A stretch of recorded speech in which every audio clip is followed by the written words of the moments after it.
Greetings, family. Welcome to Tony's Barbershop. And today we have a special guest, brother Hughie, inside the house. And Hughie is someone I know for a very long time, very committed individual, very focused, very disciplined, and might have a wealth of information and knowledge. And he's here to, reason with us, give us an overview of what's taking place in Tottenham. And, like anything else, that, it's always good to have someone like Hughie come in busy schedule to reason with us. Brother Hughie, how you doing, brother? Black power. Black power to the mind. Every time. Every time. Thanks for inviting me in. Yes, sir. Give it time. Well, I want you to just give a little brief about yourself, how you come to prominence at this time now, Yeah, well, I'm a member in the UK, chairman for the New Black Panther Party for Self-Defense. Been in the New Black Panther Party now from 2003, setting up two UK chapters, one in North London, one in South London. And I'm also the international representative for the organisation.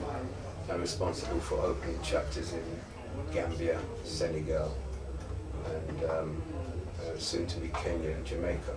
And so the New Black Panther Party is an extension of the original Black Panthers, who were formulated around 65, 66 to be exact.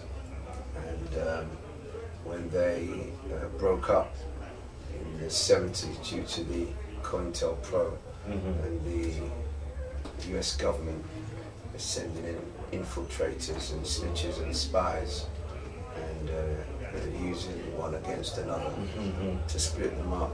The organisation was unheard of. But in 1989, two men decided to bring back the power of black unity to the forefront again, and united and started the new Black Panther Party, but without the socialist and the communist attachments to them. Rather than having a red book, which the original Black Panther started out, we had a black book, and our focus was more on Pan-Africanism and black nationalism. So it was a fundamental shift in ideology, but the core principle of what we stand for is still there. We still have our 10-point program, and we're still reaching the masses of our people. We may not do the exact same things as the original Black Panthers, but they said that when you are a child, you speak because you understood as a child, but when you become a man, you put away childish things. So we have matured, and matured politically, matured spiritually and holistically. So we've amended some of the things that we used to do in the past, and by God's grace, not one Panther has lost their life since 1989, and we haven't had to go through some of the most rebellious challenges we had with the state in that day. So in this day, it's a great day, and we have to give honor and praises to our national hero, and who passed on to the ancestors 2001. And I speak of none other than Dr. Khalid Abdul Muhammad, who was the previous national chairman. We have a new chairman now called Attorney Malik Zulu Shabazz, who has taken over from Dr. Khalid Muhammad. And so we're under that leadership. And we're spanning throughout the world. And we're at the forefront of the struggle. Black power. Black power. Okay, give thanks for giving that overview. And it'd be nice in the future to give us more information about Dr. Kali as well, because more people who generally don't really know much about his work, so it'd be good to talk about it in the near future, what the man's works, you know, Yes. get an impact on many of us coming up. My brother, as you know that there's been a lot of disturbance in Tottenham and right through the country. We started in Tottenham, right? But I want you to just give us your perspective and how you view this, my brother, the uprising. Well, the first thing I want to do is extend my condolences to the family of Mark Dublin. Yes, yes, my brother. Obviously, any tragedy of this magnitude, we always have to think of the family and the loved ones around the family, and try and give the family our support and give them the courage to be able to stand through these hard times. So the New Black Panther Party puts their full weight behind the family and are strongly condemning the murderous actions of the British police force on the day in question, and condemn the government who have acted irresponsibly from the start up until now, and condemn the police authority who investigated the matter for giving out false information at the start of the inquiry. That's right. And changing it every step of the way. So we condemn and repudiate these actions, and we also condemn the statement by the local MP,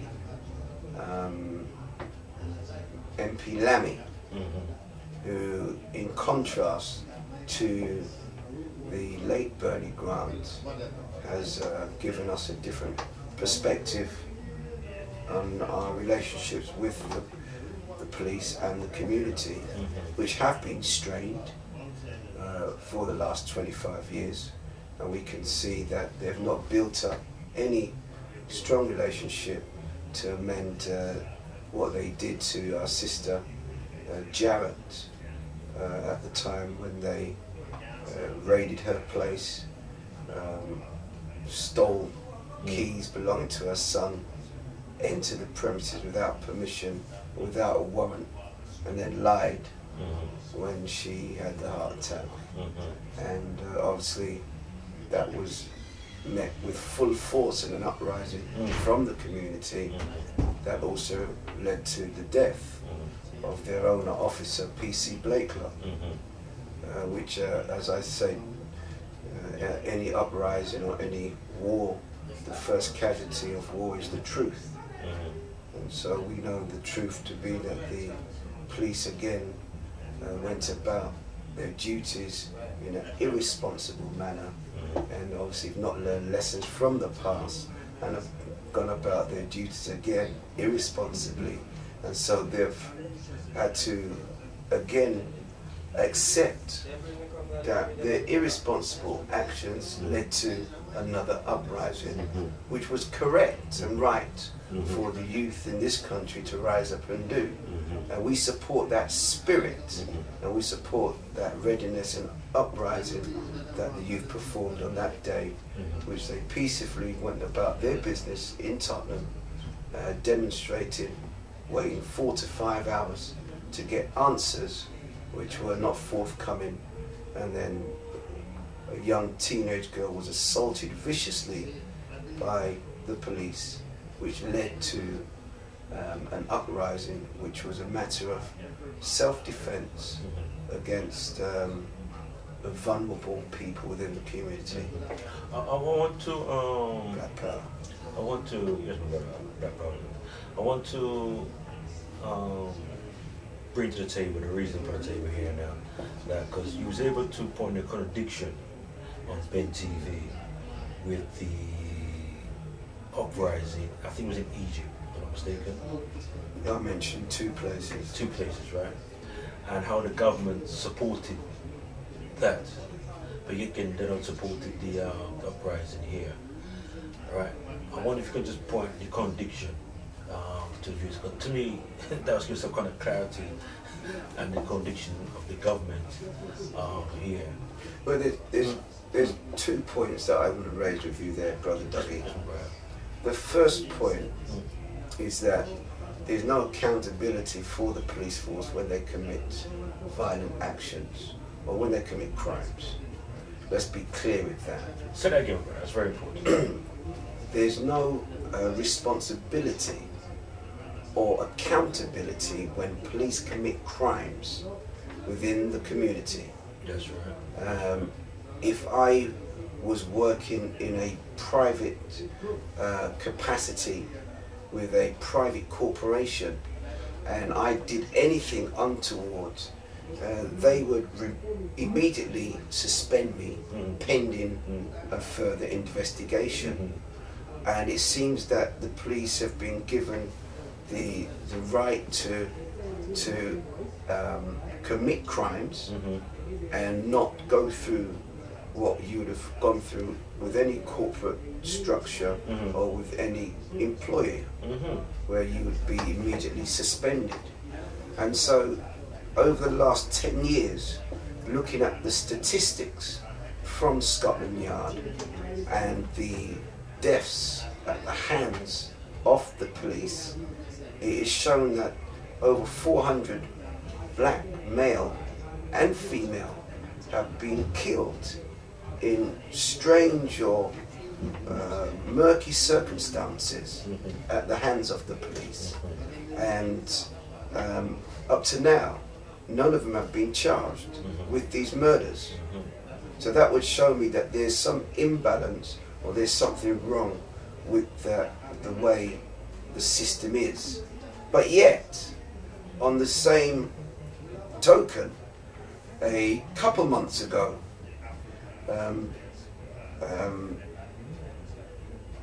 two dog handlers had left dogs in their police car in scorching heat. You laugh, but it's a very serious situation. They left their dogs, and the dogs died in their custody, and they were immediately suspended. Some have even gone off sick, calling for help from doctors because they've been so troubled by the condemnation they've got from members of the public that they're now going off mental sick because of two dogs and two dog handlers. Well, I would say they're all dogs, but it was two-legged dogs who had four-legged dogs in the police vicinity that had died at the hands of two-legged dogs, and the two-legged dogs got suspended immediately. But yet a black man is murdered in cold blood in Tottenham Hale, and we can't get the name of the officer, we can't get the officer to be charged, we can't get the officer to be suspended, and then they want to come to us and say, well, it was very riotous behavior, rioters, and it was a sick society that it's come to. And then when you go to Benghazi to hear how the people in Benghazi got into their situation, they apparently arrested an activist, well-known activist, and then when the police went to bring law and order into that part of Benghazi, the people started looting, the people started to throw petrol bombs at the police, they started to burn cars, and they started to fire live ammunition at police. And the UK government supported their actions of the rioters, the terrorists, the rebels. They supported this, even with a no-fly zone, when the police and government of that country was trying to bring law and order into that country. But the hypocrites of the UK government could not see the comparison in their own backyard, and have gone to Victorian draconian measures to try and quell the situation here in the UK. For those who are not very aware of Benghazi, just let people know where Benghazi is. Well, Benghazi is a part of Libya. Libya. Right. And Libya is run by brother leader Muammar Gaddafi, who has run the country very well, and it's a country that is not indebted to nobody. It's a country that has free healthcare, a country that has free education, a country when you want to travel to UK or the US to study, they pay your airline ticket, they pay for your tuition fees, and they give you a stipend every month while you are abroad. They give you 50,000 US dollars when you decide to get married, to give you a start in order for you to purchase a home. For those who don't have a home, the government gives you a flat or a house. Electricity, there's no electric bill for any Libyan. The electricity is free. The water, they've got a man-made dam where he's brought the water up from the desert, fresh, clean water up into the people in Libya. There's no homeless Libyans living in Libya, none. The average income for a Libyan is 35,000 US. The standard of living is the highest anywhere in the Middle East. And they have reserves for another 100 years of crude oil. And to end on that point, every Libyan, every month, receives in their bank account 500 US dollars, which is part of the oil revenue that they get. So people benefit from the oil revenue. They revenue. benefit from oil revenue. Yeah. I'm not sure if there's anybody that benefits from oil revenues from BP here, except the shareholders. Shareholders, yeah. Okay, well, every Libyan is a shareholder, and he benefits from that. I wasn't aware of that, brother. The only people who don't benefit from that is the immigrants who come there to gain work. Because of the money that many Libyans get, they choose not to do certain works. So they don't work on the oil refineries. They don't do the medial jobs, the median jobs, or cleaning or anything like that, because they're on $500 a month if they don't want to work. And the average income is 35,000 a year. So you have a country where you would have to say to yourself, what is it exactly that you needed? Why did a CIA operative have to leave from America to Benghazi to start trouble?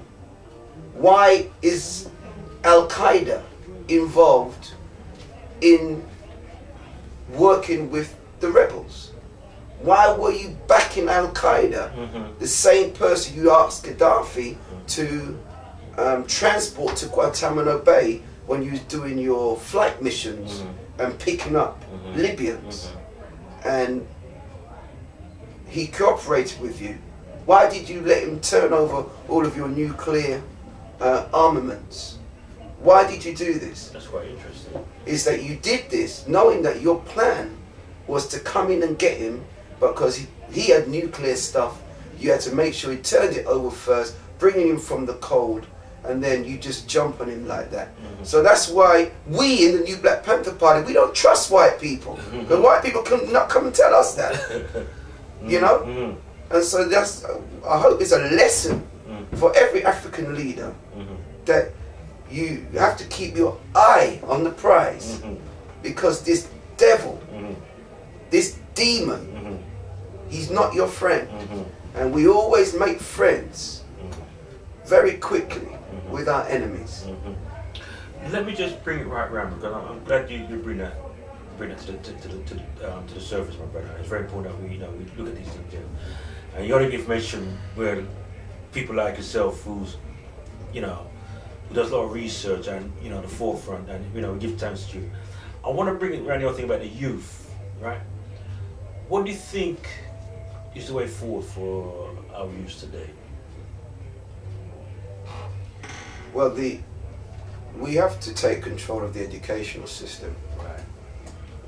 As long as you have our children in what I call the killing fields, where at the age of 5 and 6, they're showing genius potential, and then at the age of 13, that genius potential is no longer there. We have to create our own schools where we have to de-brainwash our children from the colonial mindset of a Euro education that's not designed to serve the interests of our people, but it's designed to serve the interests of our former colonial masters. And so we have to take control of our own African educational system. We have to incorporate a curriculum that serves the needs of our children and brings out that genius, potent potential that is there in our youth at the age of 4 and 5 and 6, that obviously disappears by the time they reach teenagers or by the time they enter secondary school. And so it's fundamental that we need to have a better educational system that serves the interests of our children. And then, the final question would be now, brother, where the future holds for you personally, and where do you see the way forward for we as black people, in the community here in St. Tottenham? Well, the way forward has to be towards Africa. Right now, Africa is serving 90% of the world's minerals and resources, the raw minerals, and it would be incumbent on us to help Africa build on that. Because if we don't build a solid Africa, we will never become a solid people here either. We will be always under the tutelage of a European. And so we should be connecting with Africa, doing trade with Africa, and we should be in control of those resources as best as we can. One of the things that they didn't like about Brother Muammar Gaddafi, he was about utilizing his petrodollars into the upliftment of Africa. I don't think there's an African leader this century that has committed as much money to Africa as Brother Leader Gaddafi.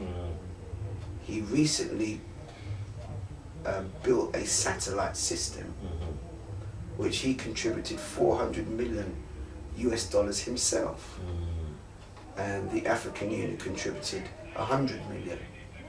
This satellite system, it enabled you or Africans that were calling to other African countries to now call direct, whereas before those calls were being rerouted through Europe before it reached to Africa. So Brother Gaddafi said, that is crazy. Why do we have to go through Europe or America for a phone call to reach our brother who may just be next door?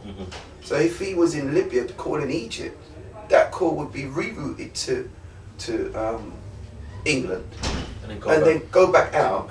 Yeah. Was this Methodist? And so that income was coming to Europe. Yeah. So Europe was benefiting each year from $500 million a year. They was getting $500 million a year through rerouted calls. So when he put up that satellite communication system, it cut off that money. So they're upset. And then he also decided that he could see the dollar falling. So what he said he would do, he'd rather now look at trading with gold. Because gold, it was a currency that was increasing now in value. And if you check your gold shares, you'll see that gold is at its highest of all time. So he was going to use the Libyan dinar gold and trade that and tell anybody that was wanting oil that they would have to trade to the gold standard. He would no longer accept US currency as their trade. Now they couldn't afford, the new neocons could not afford for that to happen, because if he set that into existence and the other 53 countries acknowledged that, it would mean that it would be the fall and demise of the US dollar in regards to the largest currency, which is considered as oil right now in the world. And so other countries was looking at it. Venezuela, Iran is looking at it. So quite a few countries have been looking at this. They was actually looking to change it to the euro when they saw the dollar falling. But now people are looking at the gold as a standard for currency. And the question will be, what about the future for you personally, my brother? Well, the future for me is definitely to be looking to developing in Africa, doing trade in Africa, making connections in Africa. I believe that the UK is finished fundamentally as a place for black people to exceed in or excel in. We need to be looking at alternative migration routes.